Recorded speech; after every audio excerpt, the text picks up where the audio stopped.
আজ থেকে শুরু হচ্ছে আমন মৌসুমের ধান চাল সংগ্রহ অভিযান। চলবে আগামী বছরের ২৮ ফেব্রুয়ারি পর্যন্ত। এতে ধানের দাম গেল মৌসুমের চেয়ে কেজি প্রতি ২ টাকা কমালেও চালের মূল্য কেজিতে ১ টাকা বাড়ানো হয়েছে। চাষিরা বলছেন এতে তারা লোকসানের মুখে পড়লেও মুনাফা ঢুকবে মিলারের পকেটে।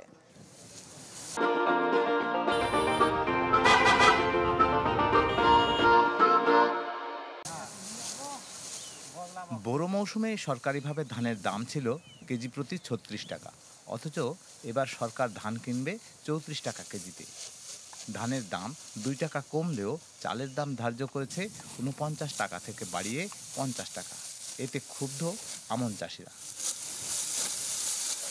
এই যেমন নীলফামারীর চিকনমাটি গ্রামের কৃষক রেজ্জু ইসলাম।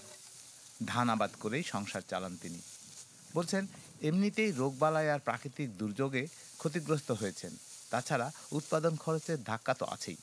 তাই সরকারের এমন সিদ্ধান্ত কোনোভাবেই মেনে নিতে পারছেন না। ধান তো প্রতিবার সরকার কিনে, খালি শুধু আশায় দেয়, ধান কই কিনে। ধান যখন আমরা বিক্রি করি তখন ২২০০ ২২৫০ টাকা বস্তা, আর সরকার রেট দিচ্ছে কত ২৮০০ টাকা বস্তা, কত বেশ কম। একই প্রশ্ন রেজ্জুর মতো শত শত কৃষকের। অভিযোগ মিল মালিকদের পকেট ভরাতেই এমন সিদ্ধান্ত নিয়েছে সরকার। সব জিনিসের দাম, ধানের তো দাম নাই, চাউলের দাম বেশি, এইভাবে হয়। আমাদের অস্তিত্ব নাই, আমাদের খরচ বেশি।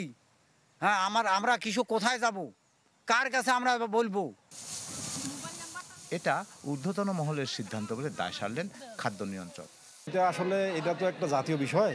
এটা তো কৃষি মন্ত্রণালয়, খাদ্য মন্ত্রণালয় একটা সম্মিলিত মিটিং করে এটা নির্ধারণ করে।